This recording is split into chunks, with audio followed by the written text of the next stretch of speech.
1 dode en een zwaar gewonde bij een ontploffing in Berg aan de Maas.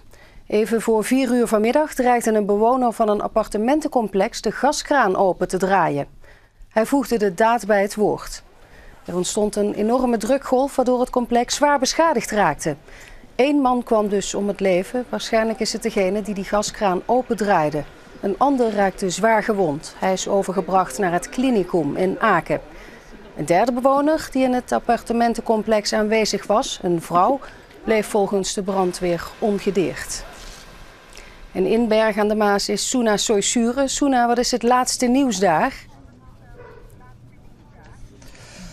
Ja, de hulpdiensten zijn zojuist nog bij elkaar geweest om de stand van zaken te bespreken. Naast mij staat burgemeester Leurs en Petra Driessen van de brandweer. Wat is nou de laatste stand van zaken?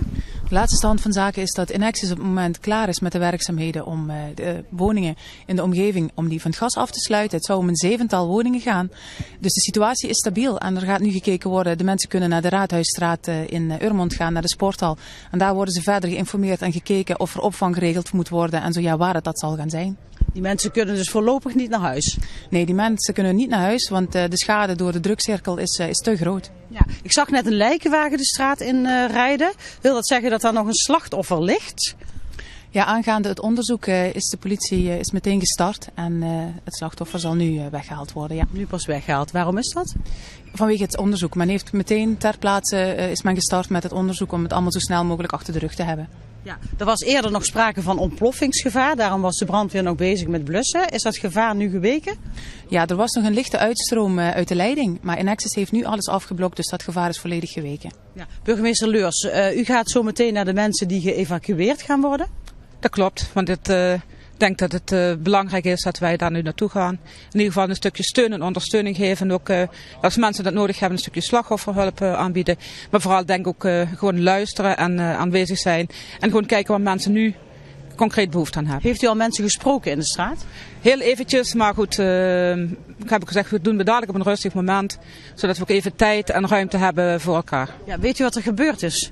Nou, op hoofdlijnen, maar dat is denk ik ook al door de woordvoerder van de brandweer aangegeven. En waar ik nu in ieder geval verder mee zal gaan, is om te zorgen dat de mensen die geëvacueerd zijn, dat we die zo snel en zo goed mogelijk gaan informeren en opvangen. Ja, wat weet u over het slachtoffer dat naar Aken is gebracht? Ja, wat de brandweer denk ik ook al heeft aangegeven, dat is brandwonden en voor de rest weten wij op dit moment verder daar niets van. Ja, het dodelijke slachtoffer, gaat het om de bewoner van het pand waar de gaskraan open heeft gestaan?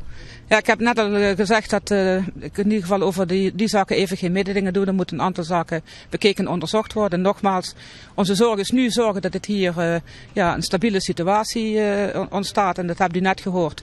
Dat gaat lukken. En voor de rest vooral zorgen de mensen in de buurt dat we die goed opvangen. Ja. Hoe groot is eigenlijk de schade? Ga ik weer even terug naar Petra Driessen van de brandweer. Nou, de schadecirkel zit op een 15-tal woningen, wat we nu weten. En als er mensen zijn in de omgeving, achterliggende straat of zo, die schade hebben, dat ze dat dan vooral ook even komen melden in de Raadhuisstraat. Want ja goed, dat weten we natuurlijk niet allemaal. Maar een 10-15-tal woningen, daar zijn we zeker van.